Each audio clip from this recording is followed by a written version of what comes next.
ప్రభాకర్ రెడ్డి మాట్లాడారని, తెలుగుదేశం వాళ్ళు మాట్లాడినారని, ఇంకో పార్టీ మాట్లాడినారనేది నాకు అనవసరమైన విషయం. నేను క్లియర్ కట్గా చెప్పేది ఒకటే, మా రాయలసీమ ప్రాంతంలో ఖచ్చితంగా ఈ ప్రభుత్వంలో అన్యాయం జరుగుతోంది.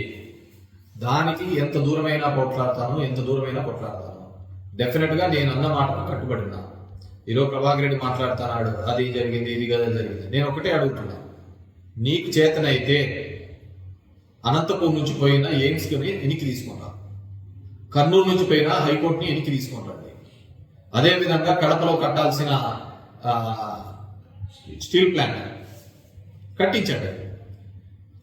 నేరుగా చెప్పినది, మీకు ఏదన్నా కానీ ఉంటే కన్నా, నిజంగా ఉంటే కన్నా ప్రభాకర్ రెడ్డి పోయి రేవంత్ అడుగు. రేవంత్ ఒక ముఖ్యమంత్రి స్థాయిలో ఉండి తెలంగాణ అసెంబ్లీలో మాట్లాడిన మాట, నేను చంద్రబాబుతో 4 గోడల మధ్య మాట్లాడి దీన్ని ఆపినాను అని. లిఫ్ట్ ఇరిగేషన్ ఆపితే అది తప్పు కదా, రాయలసీమ ప్రాంతానికి అన్యాయం కదా. ఇదే ఇంకో ప్రాంతంలో జరిగితే అక్కడ ఉన్న వాళ్ళు ఊరుకుంటారా? లేకుంటే నువ్వు అమరావతి ప్రాంతంలో జరుగుతోంది, అక్కడ అందరూ ఏకం కాలేదా? 29 గ్రామ ప్రజలు మొత్తం అంతా ఏదో ఇది జరిగిపోతుందని. ఈరోజు చంద్రబాబు నాయుడు రోజు పోతున్నాడు, అమరావతిని క్యాపిటల్ గా ప్రకటించాలని, అమరావతికి ఇన్ని కోట్లు నిధులు కావాలని చెప్పేసి బ్యాంకుల దగ్గర పోతున్నాడు. ఎందుకు? ఎన్విరాన్మెంటల్ క్లియరెన్స్ చేపించే బాధ్యత ఆయనకి లేదా? రాయలసీమ ప్రాజెక్టులు స్టార్ట్ చేయించాలని బాధ్యత లేదా? ఆయన నిన్న మీటింగ్ లో మాట్లాడినాడు. ఏం మాట్లాడినాడు? అంతా కలిస్తే 20 టీఎంసీల కంటే ఎక్కువ పోదు, దానికి ఏందంత బద్దగా రాద్ధాంతం చేస్తున్నారని చంద్రబాబు నిన్న ప్రెస్ మీట్ లో మాట్లాడాడు. అదే పక్కన లోకేష్ ఏం మాట్లాడినాడు? ఒక్క టీఎంసీ కోసం యుద్ధాలు కూడా జరిగినాయని చెప్పేసి. మరి వాళ్ళే మాట్లాడుతున్నారు కదా. మీరు కేవలం పార్టీలలో మంచిగా కనపడాలని కాదు, ఈ ప్రాంతంలో ఖచ్చితంగా అన్యాయం జరుగుతుందనేది నేను చెప్తున్నాను. ఇదే శ్రీకాకుళంలో జరిగితే అక్కడ ఉన్న వాళ్ళు అక్కడ ఆ ప్రాంతంలో ఉన్న వాళ్ళు ఊరుకుంటారా? విజయనగరంలో జరుగుతుంటే ఊరుకుంటారా? లేకుంటే గోదావరి జిల్లాలో జరుగుతుంటే ఆ ప్రాంతానికి అందరూ కలిసి మాట్లాడతారా లేదా? మనకేమిది? నేను అనేది కరెక్టే. కేవలం సీమ పౌరుషం అని చెప్పి ఉప్పు కారంలో చూపిస్తాను.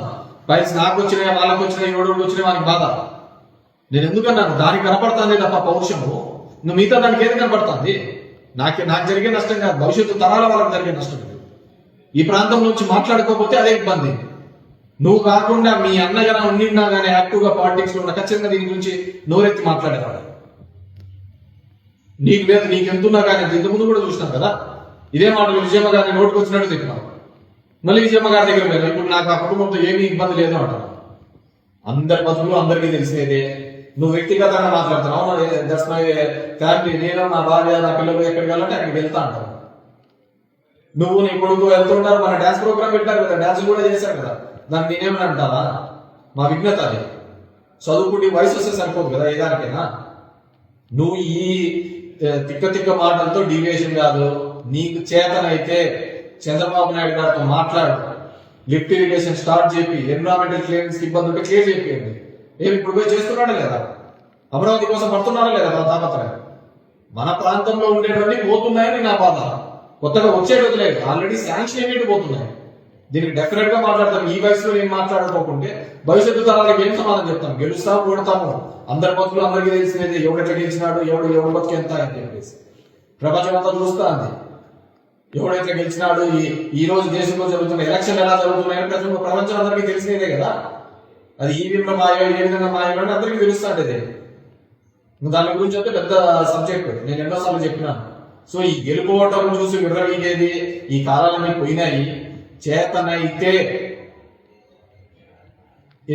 మళ్ళీ రాయలసీమ లిఫ్ట్ ఇరిగేషన్ స్టార్ట్ చేయండి, మళ్ళీ అనంతపురికి ఎయిమ్స్ తీసుకొని రాడు. నేను చేయించాను. జగన్మోహన్ రెడ్డి గారితో మాట్లాడి నా దగ్గర జిల్లేడు బండి అనే ప్రాజెక్టు తీసుకొని రావడం జరిగింది. 700 కోట్ల రూపాయలు. స్టేట్ గవర్నమెంట్ 300 కోట్ల రూపాయలకు పని చేయించాను. 100 crores ల్యాండ్ అక్విజిషన్ పంపించాను. మళ్ళీ వచ్చిన అందరూ కూడా మేము వస్తే ఇంకా అద్భుతాలు చేసేస్తాం, అంత డబ్బులు ఇప్పిస్తామని చేయండి. వాళ్ళని కూడా అడుగుతాం, మేము ఎక్కడ అడ్డం వల్లేదే, అభివృద్ధికి ఎక్కడ అడ్డం వల్ల. మన ప్రాంతం బాగుండాలి, మన ప్రాంతానికి నిధులు రావాలి, ఆ విధంగా కొట్లాడుతున్నాం. మీరు ఆ విధంగా కేవలం మెప్పు పొందాలని చూస్తున్నారు. ఇది తప్పు. ఖచ్చితంగా రాయలసీమ పౌరుషం అనేది ఉంటే ఇప్పటికైనా ప్రతి ఒక్కరూ మాట్లాడాల్సిందే. నేను అప్పుడు మాట్లాడినా, ఇప్పుడు మాట్లాడినా, జగన్మోహన్ రెడ్డి గారి దగ్గర ఎప్పుడైనా కానీ నిక్కచ్చిగా మాట్లాడతాను. మన ప్రాంతానికి ఎవరు చేశారు? చేసేది వైఎస్ఆర్ కుటుంబం కదా. ఈ రాష్ట్రానికి చేసినది కానీ మన ప్రాంతానికి చేసినది ఎవరైనా ఉన్నారంటే జగన్మోహన్ రెడ్డి, రాజశేఖరే కదా. అరో మీ అన్ననే కదా మంత్రిగా ఉంటే అన్ని చోట్ల పొగినాడు కదా మీ అన్ననే.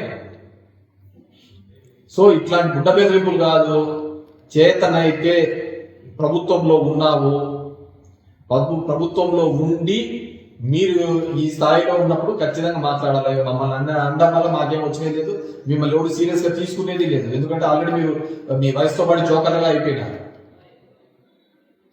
So I request all the public representatives, రాయలసీమలో ఉన్న ప్రజానికానికి, రైతు సంఘం నాయకులు, విద్యార్థులకు అందరూ ఆలోచించండి. రాజకీయాలు పక్కన పెట్టి ఆలోచించండి. మనకు జరుగుతున్న నష్టం తీరని లోటు. డెఫినెట్ గా దాని మీద మీరు ఫైట్ చేయాలా. నేను కాదు, రేవంత్ మాట్లాడినాడు. రేవంత్ మీద దగ్గరండి ఇలాంటివన్నీ బెదిరే కాలాలు పోయినాయి. నన్ను కాదు, నన్ను రాయలసీమకు నేను అన్యాయం చేసింటే ఖచ్చితంగా ఒకవేళ ఎవడైనా కానీ నా మీద దాడి చేస్తే దానికి నేను సిద్ధమే. కానీ ఎవడు అది మీకు కూడా అప్లికబుల్లా? రాయలసీమకు అన్యాయం చేసింటే మీరు కూడా తన్నులు తినడానికి రెడీగా ఉన్నారా? చెప్పండి. మళ్ళీ మీరు కూడా తన్నులు తినడానికి రెడీగా ఉన్నారా అంటున్నాను. రాయలసీమకు అన్యాయం చేసింటే డిబేట్ పెట్టి చెప్పండి. ఎందుకు మీరు ఇక్కడ నుంచి ఎయిమ్స్ ఎందుకు తీసుకోకపోయినారని చెప్పేసి. వెనుకబడిన జిల్లాలో వచ్చినటువంటి ఒక మంచి ఇన్స్టిట్యూట్ ఈ రోజు దగ్గర సంవత్సరానికి 1,00,000 మంది చూపించుకుంటున్నారు. ఎందుకు ఇక్కడ ఉన్న మెడికల్ కాలేజ్ 80% మెడికల్ కాలేజీలన్నీ వెనుకబడిన ప్రాంతం మన రాయలసీమ ప్రాంతానికి పీపీపీలో పోతున్నాయి. మాట్లాడే వాళ్ళు లేడు. దాని మంచో చెడు అని విద్యా వైద్యం కంటే ఏ ప్రభుత్వం ఏం చేస్తుంది? సో ఎవరైనా కావచ్చు, నేను ఖచ్చితంగా రాయలసీమలో ఉన్న వాళ్ళు ఎవరికైనా కానీ పౌరుషం ఉంటే మా మీదుగా చూపించాల్సింది. ప్రాజెక్టులు రాలేదని చంద్రబాబు నాయుడు గారిని అడగండి, అంతే.